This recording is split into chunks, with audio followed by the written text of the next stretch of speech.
Monsieur le maire de Châteauroux. Merci. Alors moi je vais parler de renouvellement. C'est le thème d'aujourd'hui pour une action publique renouvelée et du numérique. Jean-Dominique Sénard, le président de Michelin, il y a quelques jours, disait « Le numérique est une véritable révolution industrielle ». Bon, on doit avoir conscience, aujourd'hui on doit prendre conscience que c'est aussi devenu une véritable révolution administrative. Ça doit l'être tout au moins dans l'organisation de l'État, mais également dans l'organisation des collectivités locales. Aujourd'hui, le numérique, les smartphones, c'est rentré dans notre quotidien. Juste avant que le président Sarkozy rentre, je faisais le point au premier rang. Sur les 12 du premier rang, il y avait 9 qui étaient en train de regarder leur smartphone. Voilà. Non. Mais on aurait retrouvé la même chose à tous les rangs du public, juste avant que le président Sarkozy rentre. Aujourd'hui, c'est 75, alors ça c'est un chiffre 2015, 75% des foyers ont une connexion Internet. 2016, on va arriver à près de 80%. 40% de nos concitoyens ont fait leur déclaration d'impôt sur le revenu en ligne. Et chaque année, on a une progression significative. Aujourd'hui, les Français demandent du service public en ligne, un accès à l'administration 24 heures sur 24, 7 jours sur 7. C'est un atout pour nous. On disait tout à l'heure qu'on fait face à une nécessité de baisse de la dépense publique. Moi, si je prends l'exemple de Châteauroux, ma baisse des dotations d'État va correspondre à 40% de moins sur 3 ans, 2015, 2016, 2017.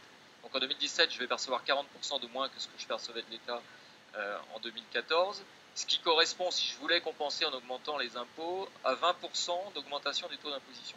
Je me suis engagé, comme nombre d'élus de chez nous, de ne pas augmenter les impôts pendant le mandat jusqu'à 2020.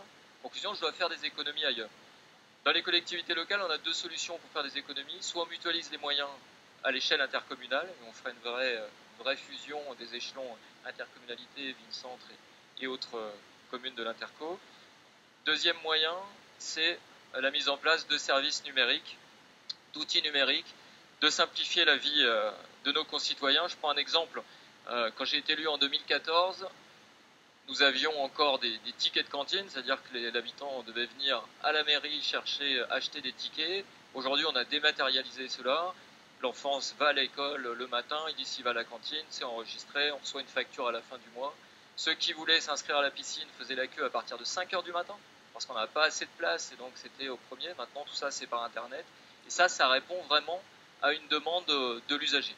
Le problème, c'est qu'au niveau national, on n'a pas de pilote, je dirais. On n'a pas un ministère chargé de montrer l'exemple et de dire voilà, on va développer ces actions-là et on va montrer le bon exemple à toutes les communes.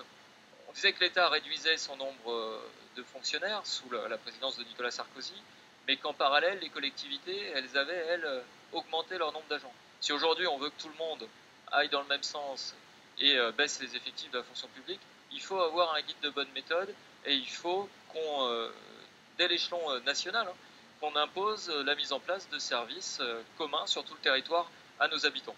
C'est vraiment une demande, mais ça va, j'irai au contact de l'usager quotidien, mais également sur des cas plus particuliers. Si on prend, sur Châteauroux, on a 2 établissements pénitentiaires importants. On a tous les jours des extractions je crois que Nicolas Sarkozy en a parlé aussi il y a quelques temps, de détenus pour être emmenés au palais de justice pour rencontrer le juge d'application des peines. C'est tout à fait des choses qui pourraient se faire avec une visioconférence sans avoir à mobiliser un tas de policiers pour assurer la sécurité du transport, l'aller et le retour.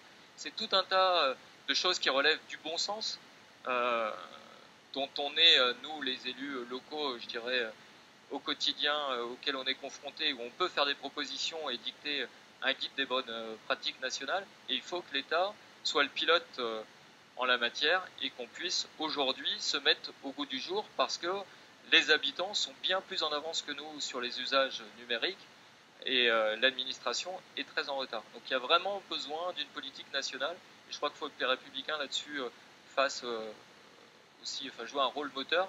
C'est l'occasion qui nous est donnée aujourd'hui de faire des propositions en la matière.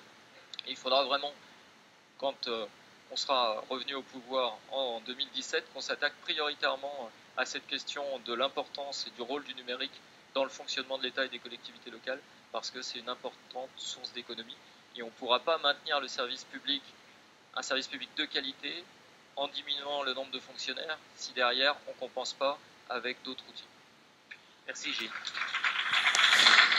On le fera en ne commettant pas l'erreur que commettent les socialistes sous la houlette d'Axel Lemaire qui nous a présenté ça juste avant d'aller accoucher, de mettre au 23e article du 3e chapitre de son projet de loi la question de la desserte numérique. Parce que derrière le besoin de numérique et l'envie de modernisation, il y a le tuyau et il le faut absolument pas derrière, devant. Voilà. C'est essentiel. Je donne la parole au président Sarkozy.